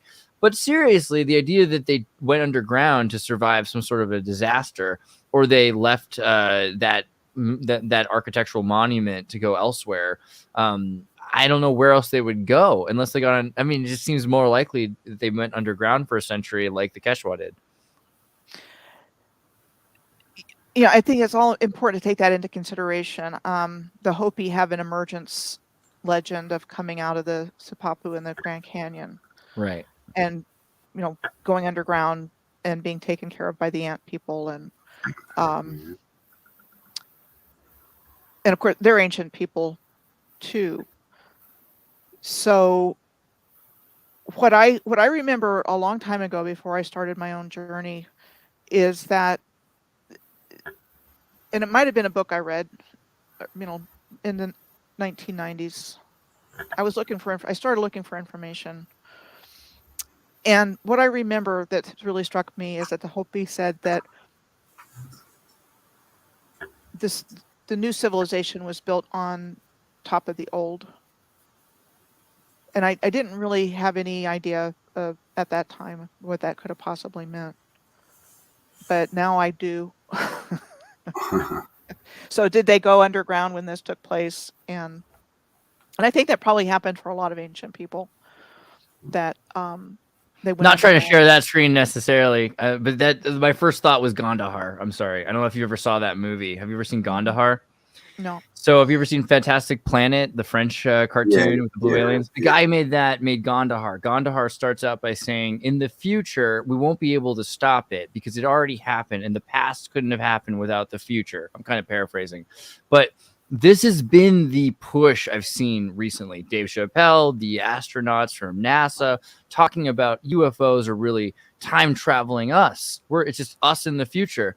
And that some of these insectoids, well, those are probably genetically modified human super soldiers from, you know, China or the United States military in the future. And they're living underground in the past because if they were to live in the surface, it would affect the butterfly effect. So underground, then if there's a natural disaster, they might be able to raise our ancient people up for this coming reset, which sounds kind of crazy, but also reminds me of Cynthia Sue Larson and the Mandela effect and the linear accelerator and a lot of the work that China, the United States, the Soviet Union, Switzerland have put into controlling causality, that we might actually be connected to the past and the future. And this idea of alien might actually just be us in some other respect. Might be far off, but I was thinking Gandahar because you said that. Yeah. You know, I just think it's important to consider all possibilities because as crazy as different things sound, it's not nearly as crazy as what's happened here. And definitely not nearly as crazy as what they try to teach. anymore. What they try to teach in school is definitely crazier. Right, exactly. You know, so give it your best shot. So I'll just quicken this up. So there's another star fort here. It had Roosevelt fingerprints over what happened to it. yeah, so they're involved in different things going on. There's another Palisades Park here, very famous. Bruce Springsteen popularized it in a song, I believe. And this was a really popular park. And you see the trolley cars down at the bottom, and then they go on up to the top. It's called Palisades Park. It's weird to me. They keep renaming places Palisades. So like Squaw Valley, you're not allowed to. This sounds racist. So now they're going to call it Palisades. Palisades is renamed about 4 of the recently renamed cities that I can think of, or colleges. You know, it's the biggest cover up there is. You know, forget aliens, forget flat Earth. You know, what has happened, that doesn't even begin to cover the lies that we've been told. Do you know what a And palisade so- is, actually? A palisade is a Moor, paling or yeah. a stake wall or a moor. Exactly, a wall. Yeah, it's Or a more interesting. yeah, it's the Moors are the biggest cover up. But anyway, So- I agree. so anyway, I built on some other research that I did and that I incorporated in here. Most people know by now that the Statue of Liberty is on the Star Fort, and the Statue of Liberty is also a lighthouse. Worked as a Yes. lighthouse for a while between 1886 and 1901, and you can see this solar alignment with the torch. It's interesting because when I first jumped in, you were talking about lighthouses. My first thought was the Colossus of Rhodes, right? Because the Colossus of Rhodes serves as a lighthouse as well. It's on an artificial island. Lots of those around. But I'll cut to the chase here. Hang on. Lots here. This is on my website. If you want to go back and look at it, Star Forts, Gone By Trolley Parks and Lighthouses of New York's Hudson River Valley and New York Bays. It's also on my YouTube channel. Okay, what do I think?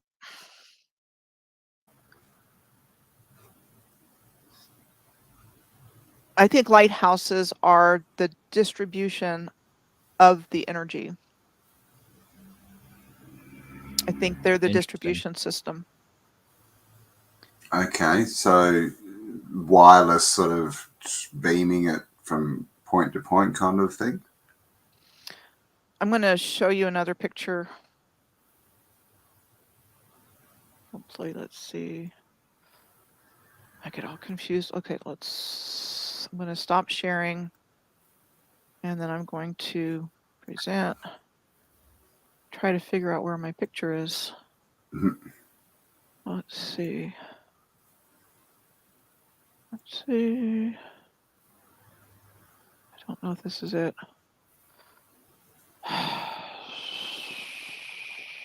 No. I'm not used to this one. That's all right. I've got a picture on my desktop of a lighthouse in Turkey where the light is just a very powerful. Let me find it. I think I can do it here. And then we have like the Eiffel Tower. Do you remember where it is in Turkey? If it's the Alanya Lighthouse or an older one? No. Shoot. Alanya. Maybe I can find it that way. It's the Turku. It's a particular picture of the Turgutreis Lighthouse. So it's Turgutreis Lighthouse, and it's a particular picture. It like showed up on my feed, and then I went. Okay, so there's one. There's one here where it shows, but there's another one where there's just light just coming out of it. Oh, so it's like almost that one. So the sun's shining through its It's similar, but it's even more dramatic than that.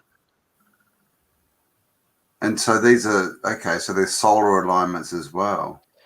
So there's solar alignments. That is, very typical.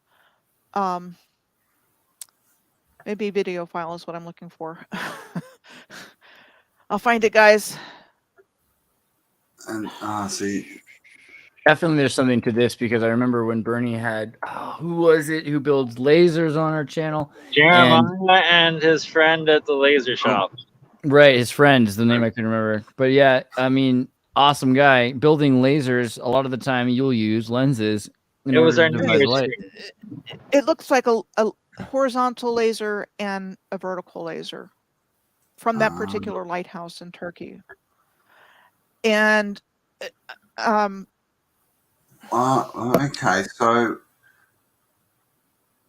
oh wow, okay, so if it's if they're all in solar alignments and all linked up, do you think that there was at certain times and events during the year that would shine through, the sun would go through one of the lenses and then you'd have like this instant kind of information grid turn on, wouldn't you? Something along those lines. They were in alignment with each other.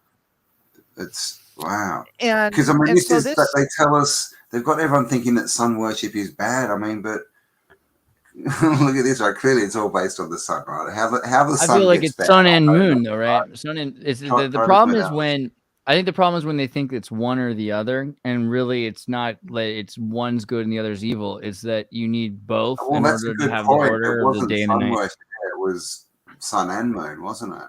Yeah, Right. they definitely had a festival at the winter solstice too. There was the last comment that you had.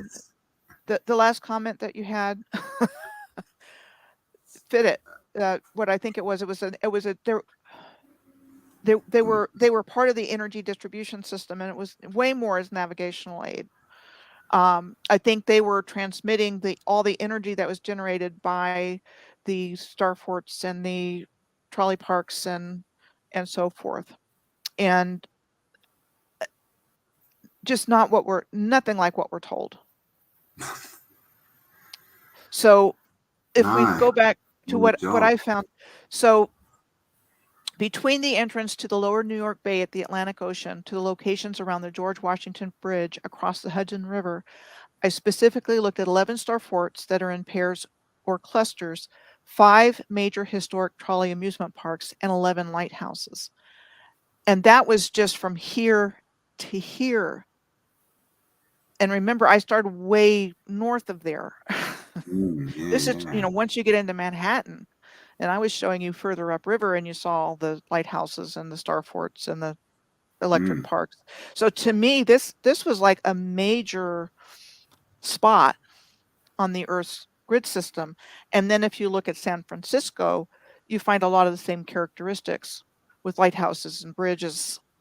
All the way to Monterey, right? There's a lot that down near sort of Texas, Galveston, going up through whatever that river port thing is, inlet. Right. So I just invite people to kind of look some of this stuff up on my website and my YouTube channel, because a lot of times I'll go into a place with no,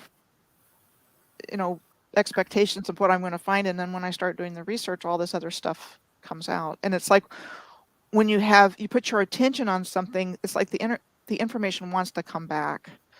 And so kind of poking around these types of topics is yielding a lot of information, because it's not hard to start poking holes in the narrative about what they tell us, and to see the interconnections between all of this infrastructure and the lighthouses line up with each other and things like that. So I think they're, it's all part of an interconnected system, and it was all over the Earth, and it was all part of generating free energy. And I kind of see Earth as a grand central station of the universe, and that I think it went beyond here. I think it was benefiting everywhere. That's just speculation on my part, but I agree with that. I resonate with that. Nucleus. Wow. So maybe that's what evil came in and crashed the party. And so we want that. This is our chance. Yeah. I mean, it was a takeover. And I was just thinking before, isn't it interesting that that's such a part of our culture that we've been brought up with, is all these alien invasion stuff, I mean, is that even normal for a civilization to think about? Like, where did that come from? And it's probably because it's already happened, right? But of course, they always show us the ways that it happens is not, you know, they didn't come in, well, they probably did come in guns a-blazing, but, you know, they love to hide in the shadows with their control, right? They're not out the front saying, woohoo, we're controlling you, because that clearly wouldn't work, I guess.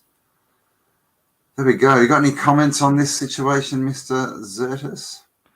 I mean, I want to go back and watch a lot of Michelle's videos, and I want to also think about, there's a guy who does these old amusement park videos, lost amusement parks or amusement parks that fell apart.